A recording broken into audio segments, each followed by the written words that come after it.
Hello, how to solve this exponential problem k to the power of k equals k to the power of 2. We are solving for the value of k to satisfy this equation.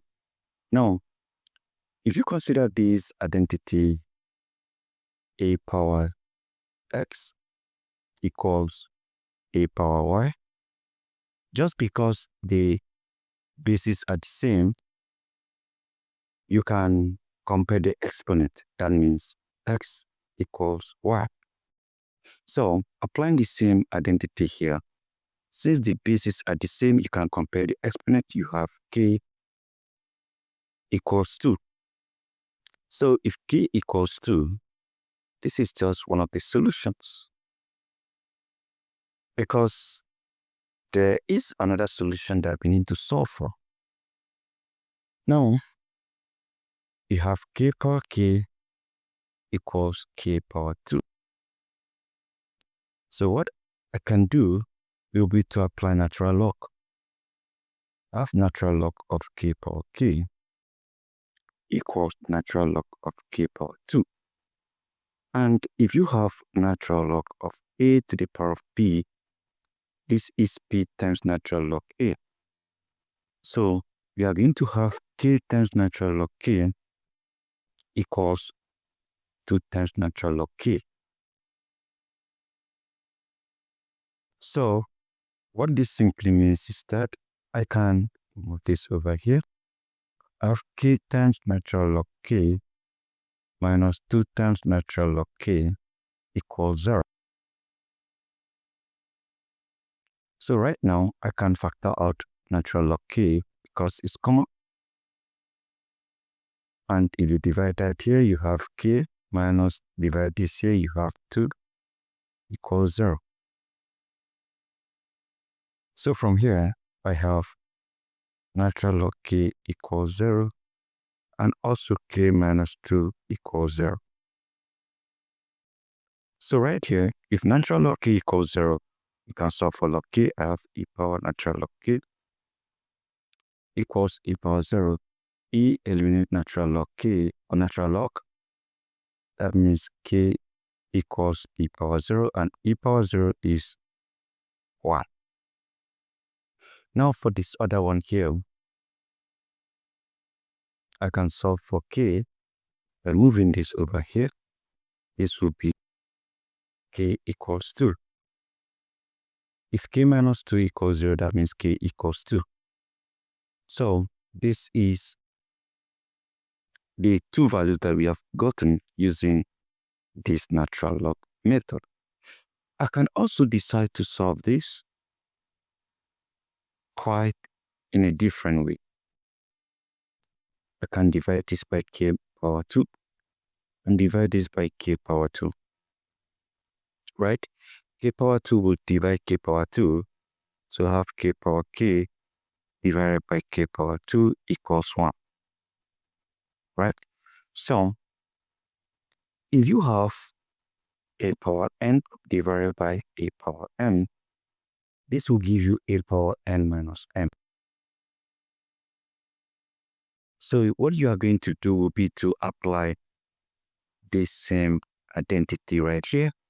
And this is what you are going to get. You have k power k minus 2 equals 1.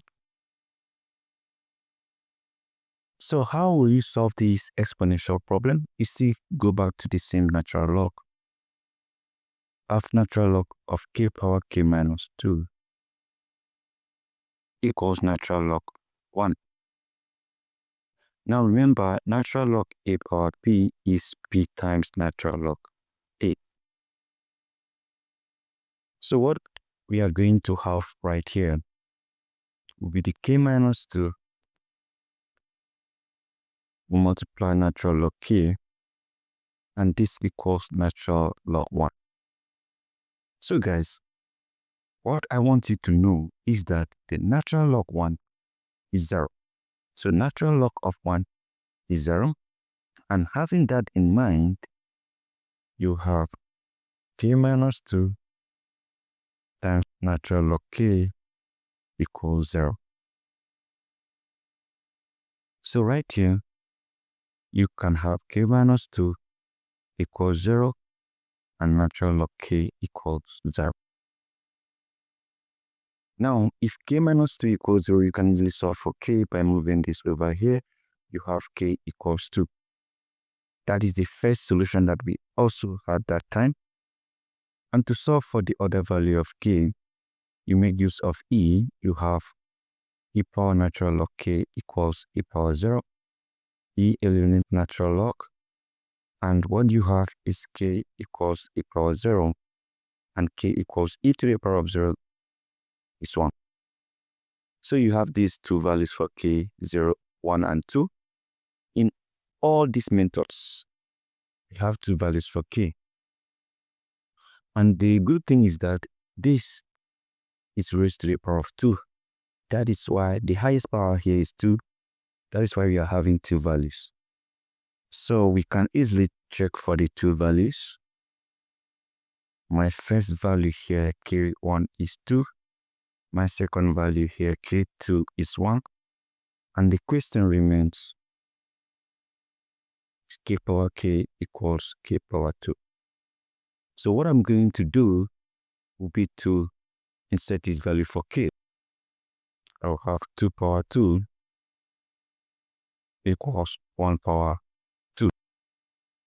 And 2 to the power of 2 is 4. Sorry, 2 power 2 equals 2 power 2 because we are using k equals 2. And 2 power 2 is 4. And 2 power 2 here is 4. They both sides are not the same, which means that this value has satisfied the equation. Now, let's consider when k is 1. So I'm going to have k power k equals k power 2. And k is 1. I have 1 power 1. And this equals 1 power 2. And 1 to the power of 1 is 1 equals, and 1 to the power of 2 is 1. Don't forget the fact that 1 raised to the power of number, you are going to have 1. So guys, this is just it. This is how you solve this exponential problem. You can use any of the methods that you want. You can go straight by applying natural log. Then you make use of the properties of logarithm. Or you can decide to divide each part of the equation by k power 2, just like what we did recently. So guys, I believe you enjoyed this video. Don't forget to subscribe and share this video to your friends. I really appreciate you, and this will help me to be uploading more videos like this. Thank you guys. I really appreciate your effort. For those of you that have been commenting, I really appreciate you. Thank you and goodbye.